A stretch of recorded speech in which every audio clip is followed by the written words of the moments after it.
Hello friends, तो चलिए start करते हैं यक्षिणी श्राप का एपिसोड 10। एक बार फिर गांव के लोगों ने उसकी पायल की झनकार सुन ली थी और वो जो एक बार उस झनकार को सुन लेता है वो ना चाहते हुए भी उसकी ओर खींचे चले जाता है। फिर हमें एक लड़की को दिखाया जाता है जिसके पीछे एक आदमी पायल की झनकार सुने चले जा रहा होता है और वो आदमी उस लड़की को देख कहता है, ओ वाह, ये लड़की है या कोई अप्सरा। बोर होने वाली थी तभी हमें एक लड़की को दिखाया जाता है जो कुएं में से पानी भरते हुए ये गाना गुनगुना रही थी।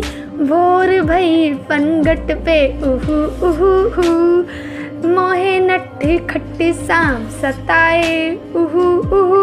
और वो बाल्टी कुएं में डालते ही पानी भर जाता है और भरी हुई बाल्टी को ऊपर हेंचने लगती है। तभी वो लड़की कहती है, अरे आज ये बाल्टी इतनी भारी क्यों लग रही है। और वो लड़की उस बाल्टी को जोर से हंसते हुए कहती है, जोर लगा के हिस्सा, और वो खींचने लगती है।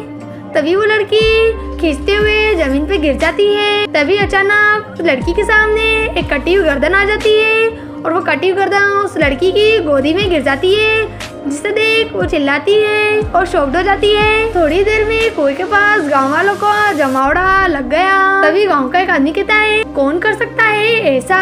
तभी दूसरा आदमी कहता है, शरीर का बाकी हिस्सा कहाँ है। तभी एक आदमी कहता है, बेचारे की 2 कुंवारी बेटियां हैं। फिर एक आदमी शॉक्ड होकर चिल्लाकर कहता है, ये वही है। और जैसे कि पुरानी मान्यता है, जो उसका पीछा करता है उससे दोबारा वापस आने का मौका नहीं मिलता है। तभी गांव के लोग कहते हैं, वो बाहर आ गई है। हवा में एक अजीब सा सन्नाटा था।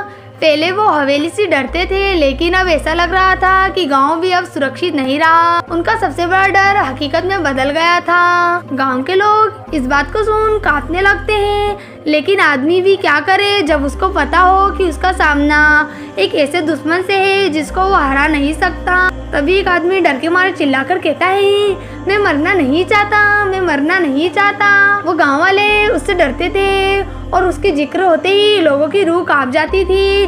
वो प्रार्थना करते थे कि वो कभी उनका रास्ता ना काटे। फिर हमें एक आदमी को दिखाया जाता है जो हाथ जोड़ते हुए डरते हुए कहता है, आलतू जलाल तू, बुरी नजर को टाल तू।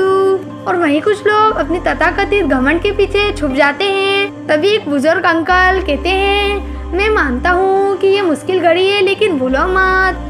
उनकी मूर्खता भरी सोच पर हंसी आती है, क्योंकि वो ऐसा मानते थे कि उन्होंने शेर को सिर्फ एक पिंजरे में बंद करके काबू कर लिया है। और वो बुजुर्ग अंकल कहते हैं गांव वालों से, वो हवेली से बाहर नहीं आ सकती। भूलो मत, बिरजू के कई दुश्मन थे, हो सकता है हम में से ही किसी ने उसको मारा हो। मैं कल शहर जाकर दरोगा जी को इत्तला कर दूंगा। सब दूध का दूध और पानी का पानी हो जाएगा।